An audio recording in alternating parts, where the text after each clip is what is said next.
Welcome to SikhCast, brought to you by Sikh Research Institute, illuminating every path.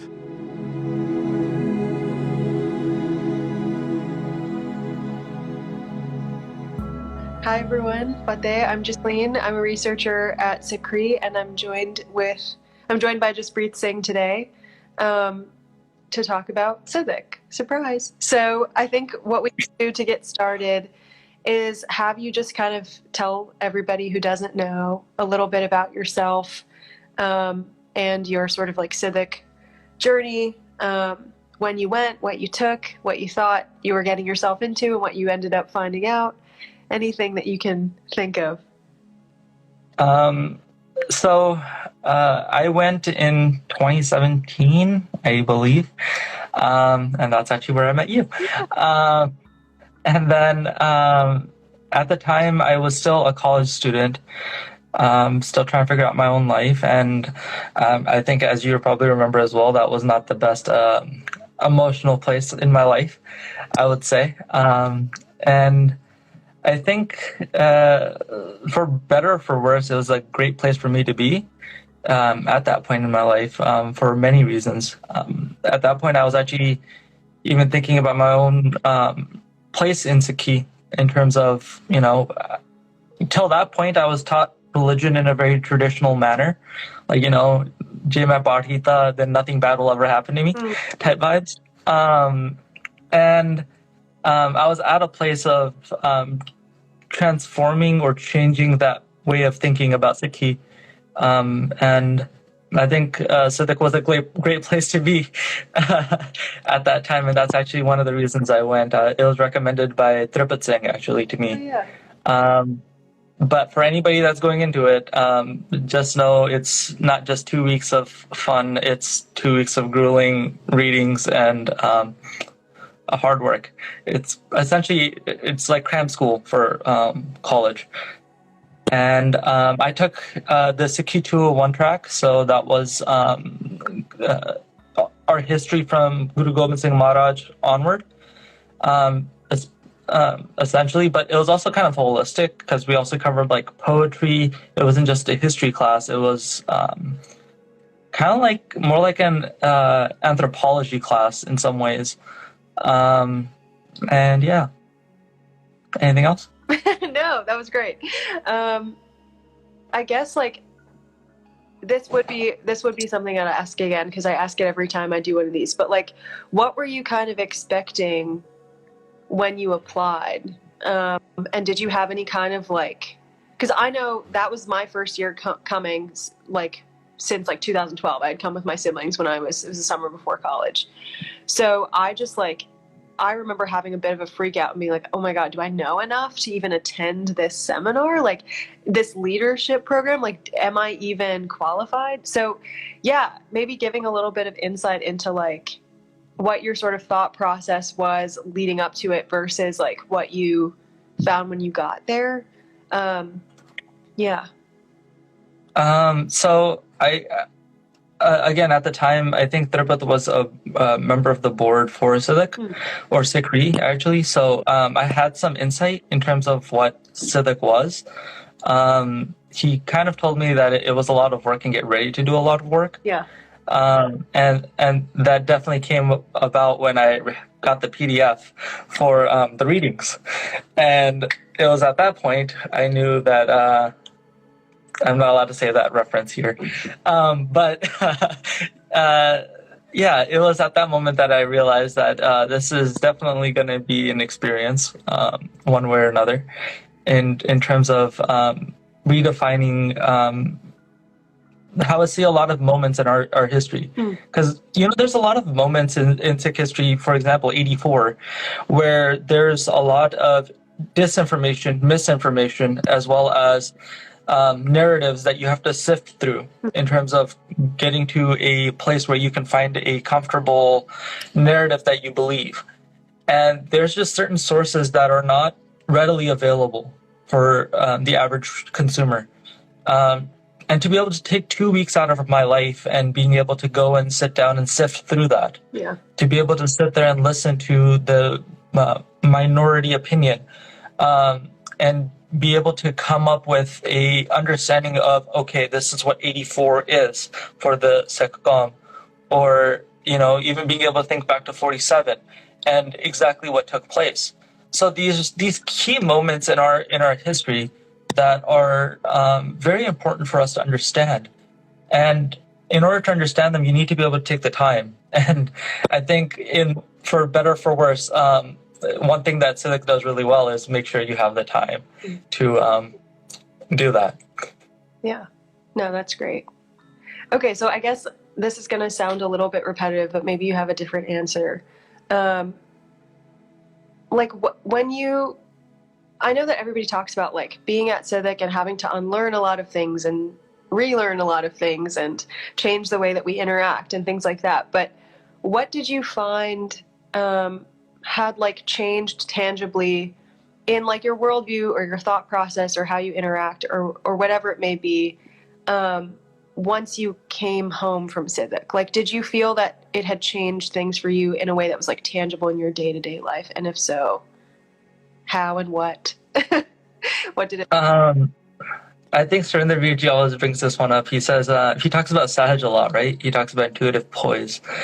And I think there was subtle changes in terms of that. It wasn't like in your face, like I came back and like suddenly I had Naam Tari Keski or something like that. Yeah. That it was very effortless in terms of the change, I would say. The way I did my Nithanim was a little different. I took the time to actually start understanding it a little bit more. I had done that before Sidak as well, but Sidak opens your eyes a little bit to... Okay, so I'm going to take a step back. I think I need to explain something. I've been in like a very Sikh-oriented setting since essentially birth, right? My parents, like, my Gurti was Amrit, for lack of better reasoning. And, I don't blame my parents for that. They did their best in terms of all of that. But as a result, I've been in the dichotomy of like one side being super Barna oriented and the other side being like, it's all about living a good life. And it's been a journey of trying to find a fine line and a gray area where I kind of belong in between those two areas. Because I grew up in the US after 9/11. So my experience with my Sikhi is both an external struggle as well as an internal one, right? And so because of that, when I come to, in terms of transformation, it made me a little bit less defensive about my own Sikhi. Yeah. Right? It wasn't so much about fighting for my own rights, but becoming more comfortable with my own skin.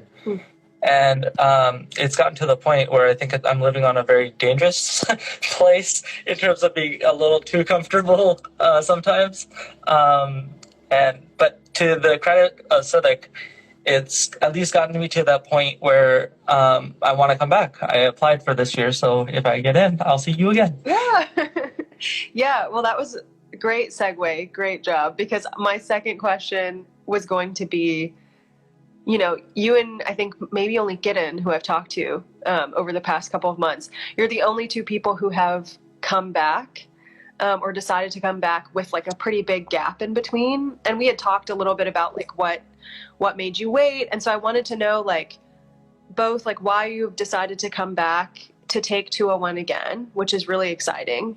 And also like why you took the time, pandemic aside, to come back after like a good amount of time. Like, what was your thought process? So I graduated in 2020, and at the time, my degree was an interdisciplinary one, so I was a little busy, and so that was my main reason. And then also my summers are really crammed usually, so my summers are generally spent either at the campsite doing other camps, or doing camps here locally, or running seminars or mental health forums or whatever have you. So I just keep myself too distracted distracted, and I knew I wanted to come back at some point before I went to law school, which I'm doing now. So it's my summer before law school, and I decided, you know what? I'm not going to be tired enough to read too much, so I'm going to do that during my summer as well. And also, I feel like Sidak is one of those camps where it takes time to digest what you just went through. It's kind of like a trauma of sorts. I'm kidding. But it takes time to understand exactly what took place in those 2 weeks. Yeah. Like you read things like by Veer Singh or the Jail Chittiyan by Ranveer Singh, and you're just sitting there like, huh? Yeah. And it takes time to chew and munch and digest all of that information. And I'm one of those people that believes that there's no stepping forward to the next step in learning until you understand the last lesson that you just went through.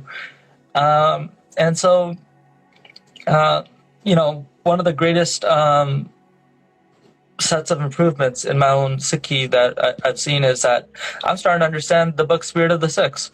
I'll do it. Yeah. And so I'm able to read that book now, and there's an awe to it, but it's not to the point where I'm reading gibberish anymore. I actually understand it to some extent. Or at least I believe I do, until I meet Harinder Virji again, and then he tells me I'm understanding it all wrong again. So it's that. I finally feel like I'm in a place where I can come back and I'm going to get a very different flavor of the same exact material, even if it's the same material. Yeah. But it definitely puts you in a state of mind of knowing that you'll hear the same line or you'll see the same facts and you see it in a very different light just based off of the hiatus of 5 years of coming back with a whole different set of perspectives that you gain just living life in a different manner. Yeah, that's a great way to put it. I also think that like what you said about Budin Singh's work is like so funny because I think I also said that to Inni at some point, that I was like, I think I read that book in college and I was like, I don't know what this is talking about. And now I read it and I'm like, oh my God, this is fire. Like he knows exactly what he's talking about. And it's so helpful to come back to. And I think like something that you said that really resonated with me earlier was about this like idea of like coming back from Sidak and finding that, yes, your behavior has changed, but it feels effortless. And it's like, that's not to say that there wasn't like great effort that you put in over the 2 weeks, because it's such an uncomfortable sort of place to be in for a lot of like adults, because you think you know everything and you're like, well, I've already figured it out. Why are you challenging me? And it's like, everybody's going through that together. So yes, what you like the joke you made about like, it is kind of traumatic. I wouldn't use that word, but like, yeah, it's uncomfortable. Oh, like there is something deeply uncomfortable about being sort of asked to not be so hard-lined in your stances and to engage in that way. And so like, yes, it's effortless when you come out of it, but it's not so effortless in the like, you know, thick of it. So that's really interesting. I also had that experience. And yeah, you just don't know the ways that you're changing when it's happening to you in real time until you kind of come back to something that's like sort of a benchmark in some way that's like, oh, you've returned to this thing you've already interacted with and it feels like a completely new thing. So that's really cool. I'm really excited to have that experience with you this summer. I guess like the only other thing that I would ask is like, if there's, well, one, is there anything else that you want to kind of list off as like tangible things that you've gotten from Sidak? Or if you feel like you've already exhausted that, then the next question would be like, who do you think should attend Sidak? Like if somebody was to ask you if they're like the right fit, what would you say is like, who's a good candidate for coming to Sidak? If you're having an existential crisis with your Sikhi, great person to come. Okay. If you're having a if you feel like you know everything about Sikhi, great place to come. If you feel like you want to deepen your bond with Guru Sahib and you feel very bored of the average going to the Gurdwara, coming home, and the general conversations around Sikhi, come to Sidak. If you believe that you are excited to learn, come to Sidak. Essentially, anybody that wants to be a Sikh on any level, in any way, with any background, but feels like there is something that they still need to learn, come to Sidak. But having said that, be prepared to learn, and be especially ready to get punched in the face with the amount of depth that I think is, for the most part, is very missing at our camps. I don't knock Gurmukh camps, but I feel like we, as a community, have went back to teaching what are Panch Kakar or what is Vaisakhi Day, but not why Vaisakhi or why the Panch Kakar.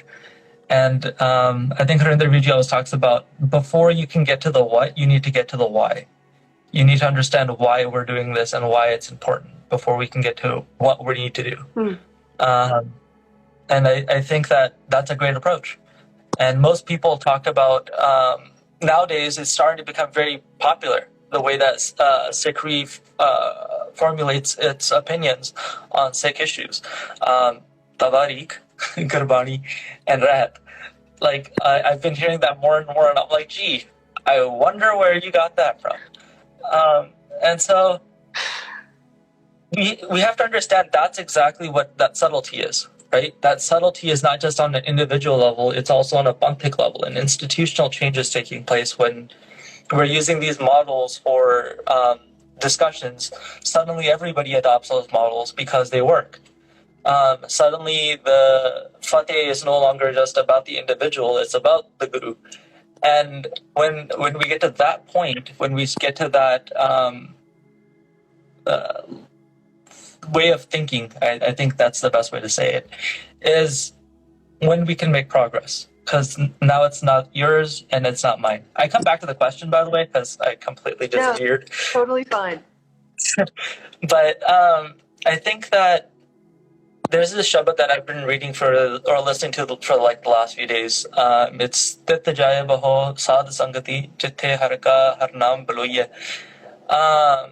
And I think back to the Harinder Vijay's class on Har. Like, what does Hari mean? If we're talking from Surinder Vijay's point of view, what is Hari? And it's not like it's just another name for God. It's a very specific identifier of Akal Purkh Vaheguru. It's a very specific characteristic of Vaheguru. And I think about, I was listening to Harinder Vijay's lecture on Naam again as well. Like, what is Naam? And what I realized is that even that characteristic of Guru Sahib is very loaded, right? What does it mean to be a sustainer or something that creates? What is a life giver? And I was just thinking about it from a point of view of a child, especially after yesterday. It's been a long 24 hours. And what does it mean to be someone that has to sustain another human being or our own life? And that's where I take that Shabad now. It's no longer about, where do we sit there and remember God's name? It's how do we get to a place where we can churn, like Balovo, where I can churn what it actually means, discern, break down, digest. What does it mean to be a sustainer or life giver? What does it mean to be someone that gives life to something, even as a gardener or a farmer? What way should we look at that job? And how do we apply that to a larger field than just our work? And I think that's, we come back to Daltan Deakaput, that what does it mean to be compassionate? And I think that's something that's lacking today, especially even in Sikh circles. ironically, is there's a lack of compassion for anybody with a view that's different than our own. And we're no longer, we don't have the ability to have a discussion. Everything is a debate. And I think civic sets you up to have discussions. And I think that's the most uncomfortable part of civic, is that you don't get to come in with, this is my views, prove me wrong. It's, well, you're spending 2 weeks here, sleep deprived. You don't have the bandwidth to sit there and just hit your head against the wall. So let's try to find a way to make things work. It's a great experience in a lot of different ways, in a lot of painful ways as well. But in entirety, I have nothing bad to say about Sidak in itself. Yeah, no, that's all great. Yeah, I would say like your listing was spot on. And there's like been summers where we've had a lot of people who've never like set foot in a gurdwara and who just they want this to be their first sort of interaction with Sikhi, and maybe they haven't even decided what they want their journey to like look like, and they're full of questions. So it's a good like mix of people with a lot, like a very sort of varied set of backgrounds. But what's really interesting is that by the end of the 2 weeks, you find that like what you've all kind of been looking for has been addressed in some way, and there's like things that you can relate to each other about, despite like whatever difference in background and even practice you might have. So well said. I'm trying to think if there's anything else that I wanted to ask. I don't think so. Is there anything else you want to close with before I kind of give the pitch?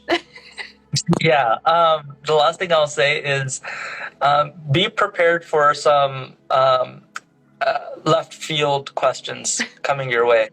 There will be questions you will be asked that they have answers for themselves, but are throwing them out to make you think. They don't want for example, her interview, she asked me this question. He asked me, well, when we say Fateh, do we pronounce the SikhRI on the haha or not?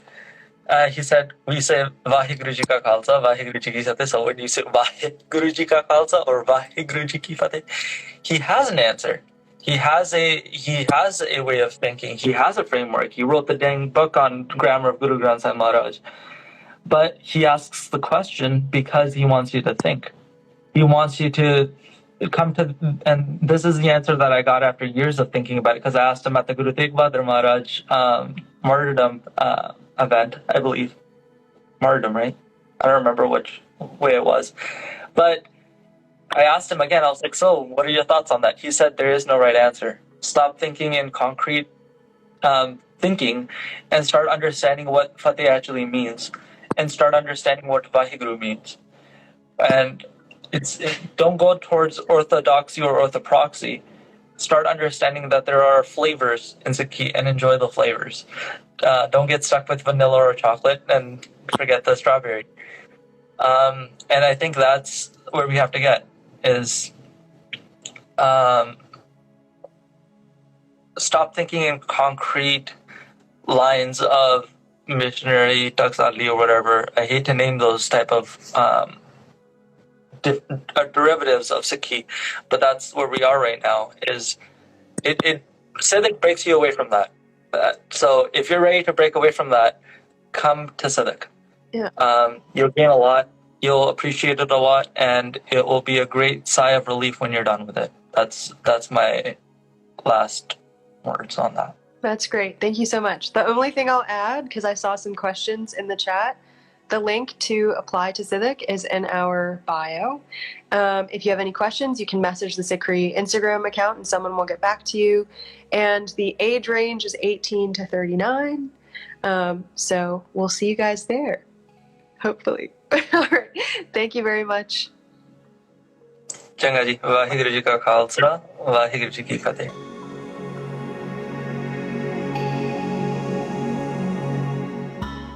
You were listening to SikhCast by Sikh Research Institute, illuminating every path.